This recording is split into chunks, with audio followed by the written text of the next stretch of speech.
We're a small-scale horticulture farm here on the outskirts of Bristol, and in terms of produce, we focus on high-value horticultural products.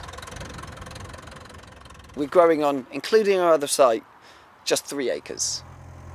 The amount of salad and vegetables we produce feed hundreds of households. It's actually connecting people who eat the food with where the food comes from.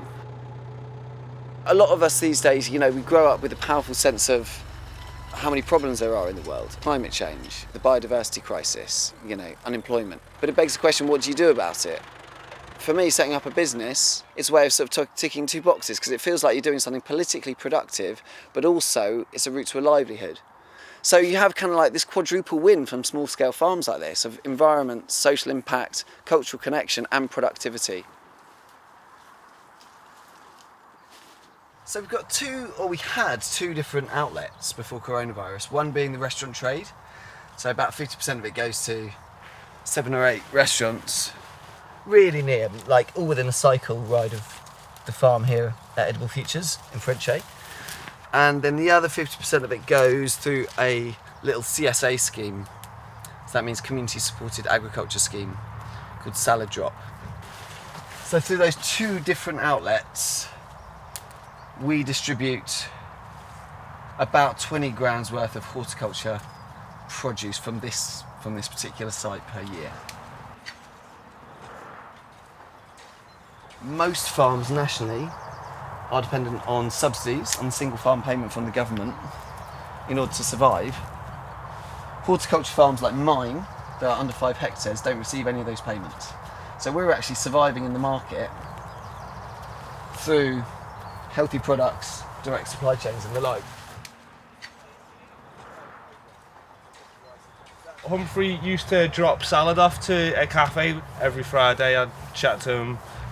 So he only asked me on for a couple of months, just to run up to the end of the year, and then managed to come back every year since. So got pretty lucky with it, like, do you know what I mean? It's hard to find a job like this. I've got a courier all winter basically, and then this is what I look forward to. That's what gets me by.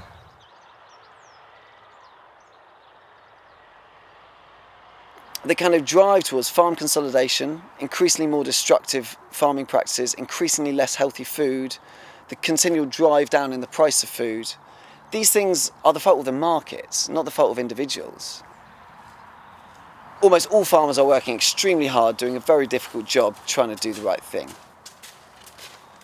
We live in this society in which people are increasingly divorced from where their food comes from and from nature in general. And so this kind of cultural role that the farm can play, getting kids to come and look at nature, getting kids to understand about seeds and plants and the like. We need a different kind of food system in which those opportunities are available.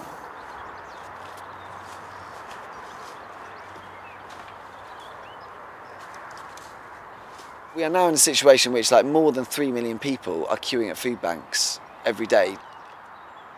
In the 4th richest country in the world, that is by no means a reasonable or fair or just state of affairs. And it is a great sort of plus point of the small scale business is it's agile, it's quick, it's responsive, and therefore our ability to know that there are 3 at-risk families on this particular street, therefore they need a veg box. It can know a community in a way that Tesco's can't.